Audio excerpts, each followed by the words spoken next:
this time, and we are actually doing a bonus episode this time because October, as some of you may know, is Meet the Blind Month, and there is a special national day that is coming up. It's not, there's no national in the name, but it's called White Cane Safety Day, and that is October 15th. And today I have two special guests with me. Now, my mom, Christine Duffley, is obviously with us. How are you doing, Mom? Hi, I'm doing great, Christopher. It is another beautiful day in New Hampshire. So, yeah, I'm doing great. Yes, but I'm really excited about this episode and our guest. Yes, yes. Our basically primary special guest today, because Mom, you're a co-host really more than a guest. I'm a co-host, and I'm gonna let you just let it go. I want Renee to start talking. So introduce your guest. Yes, that's All right. Yes, yes. And speaking of Renee, that is the guest. I have Rene Paquin on, and he is a mobility instructor for is it the state, the whole state, or what is that? I am an orientation and mobility specialist here in New Hampshire. Right. I work through the state of New Hampshire's Department of Education and vocational rehabilitation. Right. So thanks to my vocational rehabilitation counselor, my VR counselor, we actually got you involved last year. Goodness gracious, it's been holy mackerel. It's actually, oh my gosh, in January it's gonna be 2 years. I think it is. Really? Yes. It's been, Wow. yeah. Well, let me tell you a little bit about the white cane.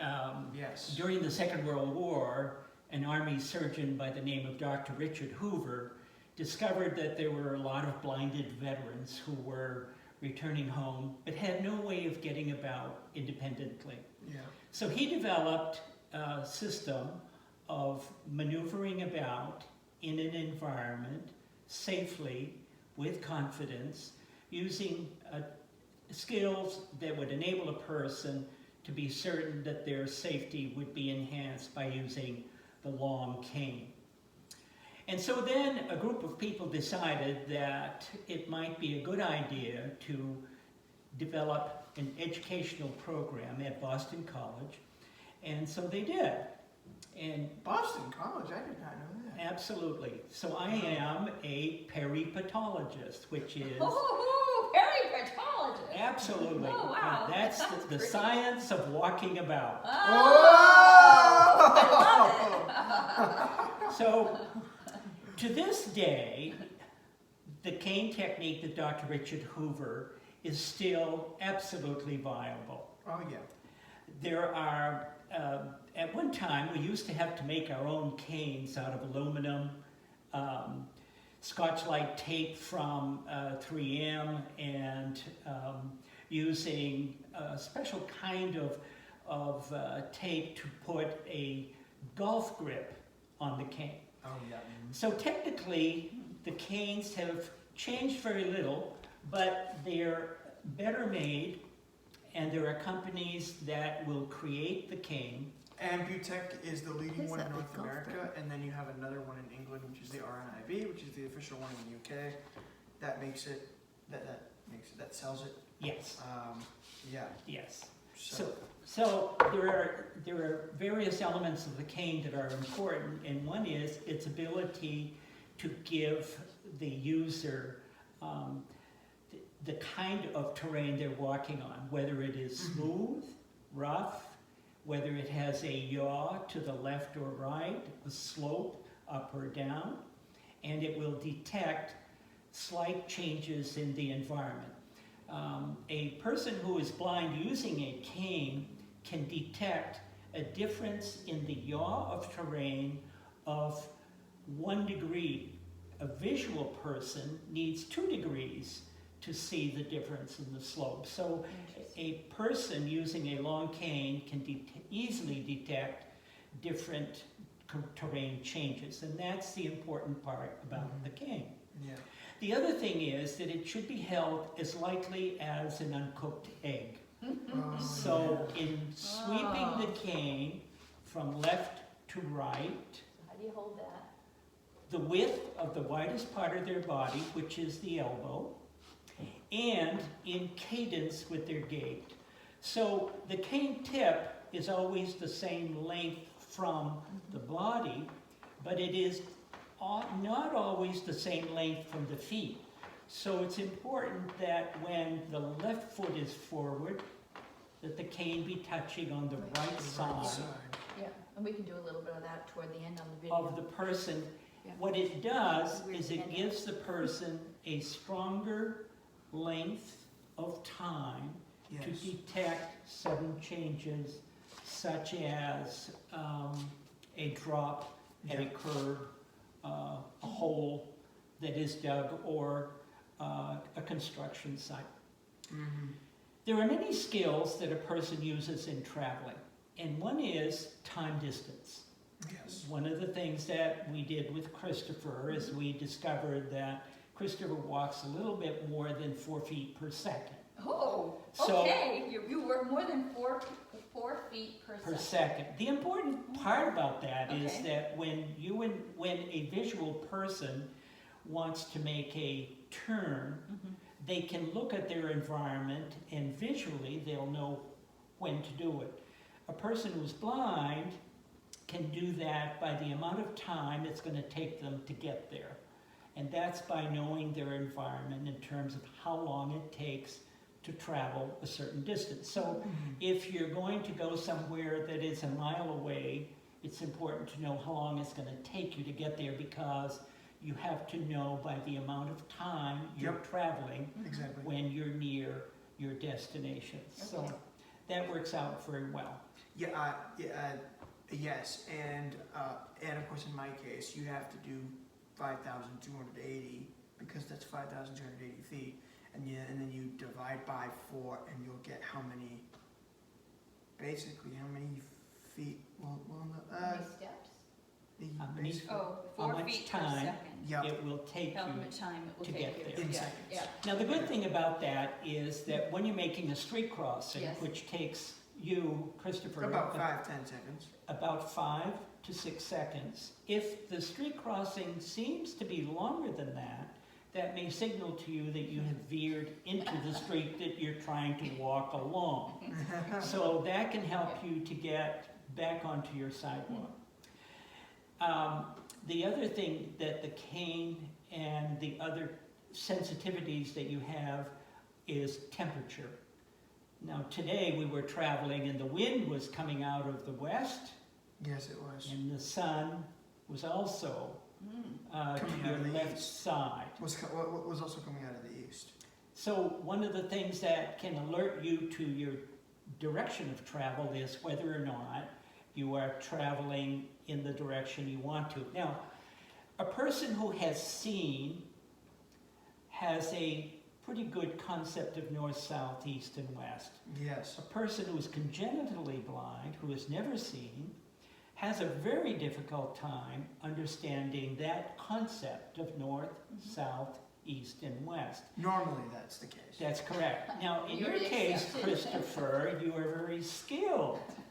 And I was Yes. very pleased that you were able to get that concept as nicely as you have been, because that helps you to know what direction you're going to go into Mhm. from your start point to your destination point. Actually, and if I may add, because north is usually so think about north as your primary direction. That's where you want to go. Think about it this way: in a clock face, east is 3 o'clock, which is your right side. South is 6, which is behind you, and west is your left side, which is basically 9 o'clock. You could do that. Now, here's probably what's more difficult. East of you means that, okay, so of in this case, now of course means is so many different meanings. In math, it's to multiply, and there's just too many meanings of it. But yeah, but of in direction basically means that if you were to go in that direction,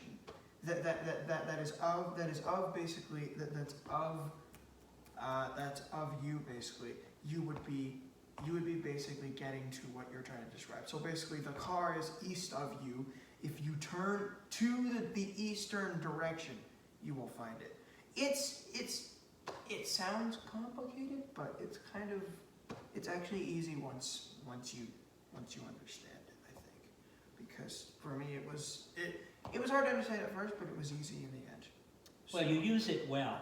Yes. Now, the other implication to knowing north, south, east, and west is if you're heading south to a destination and then you have to travel east. Exactly, and so yes, you have to know where basically north, south, east, west in conjunction to you is. So if you're heading south, you need to turn left and go east. So, But supposing you can't go back the way you came, right. so then you need to know how to arrange your directions so that you can get back to your start point without going in the same way that you traveled originally. So Right. the concept of north, south, east, and west is important that way.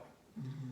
The other thing is that of all of the handicaps that people might experience, the person using the long cane has the least difficulty managing their environment.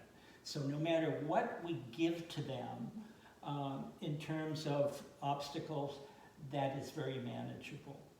The one thing about north, south, east, and west and timing is that in today's world we've created sidewalks that blend very nicely into streets. Awesome So- for wheelchair users, but Difficult for you as if you're a person who's using a cane. right, if you're not skilled at knowing how far you've traveled in how much time. Yeah. So it can be inconsequential that you've crossed 2 streets if your direction of travel and your destination is a mile away. So you can cross as many streets as you need to safely without necessarily knowing you've crossed them if it's a quiet environment. Yes. So let's say you notice someone is becoming disoriented. Just like one great tip about how to approach. What do you tell Christopher if someone approaches him? Or what would you tell our listeners if they see someone? I know the answer to this, but what is your take on? Just don't come up and grab them. What do you? Right, absolutely. The Yeah. best thing to do is to ask them if they need help. Mm-hmm. And that person can usually tell you, I'm fine, I'm finding Sometimes my they want to way. figure it out themselves, right? Correct.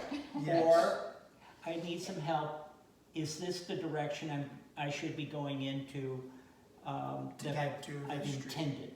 So by asking them if they can use the help, that enables the person to decide where they need some assistance. And that's always a great thing, because I think it's nice for a person who's blind to know that if they're dealing with their environment well and they're struggling with it, usually the pedestrian can tell that they're going to get themselves out of their own difficulty.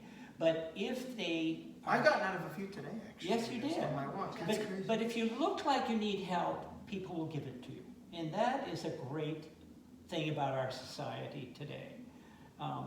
So in many ways, that teaches the person who is asking the blind person if they need help that they're able to manage their own world, which is great.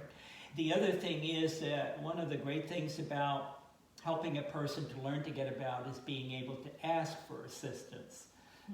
Some people resist it, but others will benefit from it. And what's nice is that at that moment they have a relationship with someone, so they're not on their own. Right. So one thing we discussed, let me see if I stand up. Yes, we can do it here.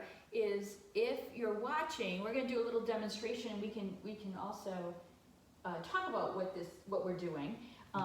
We had one tip prior to recording this that I think would be helpful that a blind person might do and that you might see, or that don't worry if the cane is near Yes, you. okay. So we're going to get up. Right. We're going to stand up. Christopher, I'm going to be the person at the store, okay? And here's your cane. So I'll hold this for you. I'll hold the recorder. Oh, How's my that? phone? Yeah, Okay. which way do you want me to hold it? Well, I could hold it. You can hold it? Okay. So I'm actually going to we have a view that goes this way. So Renee's going to describe to you what's going on here. Okay. So I'm in the grocery store, I'm in line. Christine, all right, so if a person who is blind is standing in line either at a bank, an airport, Anywhere. Just anywhere, really. or anywhere of importance, and they need to follow a line and keep social distance. The way to do that is to have your cane tip touch the back Ooh. of the Yeah, shoe. And it might be a good idea to let the person know this is how you're going to follow them in line. Hey ma'am, I have my cane near your foot just in case you feel it. I'm actually gonna be following you in line this way. Thank you, like I this. appreciate that. So yeah. This is a wonderful way to know how you can be in the line and to smoothly run into that line just as everyone else does. Oh, great, so I'm progressing through the line, yeah, we're going off the video, but that's okay. But that is a great tip, like, and to not be afraid of the white cane. Right. Yes. The other way that a pedestrian can help someone to You can travel still stand it, Chris. Oh, Yep. yeah, we can. Yeah. is Doing tips here, this is is great. to offer your elbow. So the thing is, if you Probably the want, most helpful of all tips, actually. I think it is. Okay. And so we teach a person who's blind to travel with a human guide, and there's a specific technique so that So Renee can. you can go anywhere with that person without their having to tell you anything. They don't have to describe a curb, stairs, escalator, or anything like that. He is trained to simply follow the person, use his other senses to manage his environment, and to be able to tell, even going through doorways. If there are 4 ways of going through a doorway. Either you pull it toward you, to the left or to the right, or you push it Correct. to the right or to the left. And so the person who is being guided can tell by the movement of the arm which way the door is being moved, whether it's... And then I can reach out and pull it. That's right, but the neat thing about that is that will enable you... I'm gonna have Renee just repeat just one little thing. Just hold on, buddy. I'm holding the recorder, that's why he's Okay. nervous. Okay, go ahead. Yeah. If you want me to repeat. Well, so If- say Chris needs help. It wouldn't be unusual for Chris to say, oh yeah, I could use some assistance. Like when he goes to the airport, some of the people are not trained. Right, they don't need to be. Okay, so Chris, what would you have someone that just appeared on the spot here, and you say to Renee, Yeah. Hey. Let me take your arm. Oh yeah. Okay. you have to say Chris though. You Why say don't Why don't I take your arm and we'll go. And I'll follow you. Yeah. So what you can do is say to the person you're going to follow them. So the person can simply travel normally, but by the movement of that person's body, because Christopher keeps his elbow close to him, he's going to know whether they're going up a stair, up a curb, onto an escalator, through a revolving door, Right. in an elevator, through a narrow opening. Yep. It doesn't matter. Yep. Christopher will be able to follow the person safely without their having to do anything at all. Right, and it's okay that he's a step behind, because that's the whole idea. That's He's right. It is. sensing. It's like you're a human cane of Right. sorts. Right. And, Yes. and I find that sometimes when Chris does, like a lot of time we visit people, we love to allow them. Like, I'm like, oh, I don't need to take him around, you can. Sure. And they're so hesitant, but he's not gonna break and he needs you to be normal. Correct. Right. So if you meet Chris, if we happen to meet you in the future, my head's chopped off, that's okay.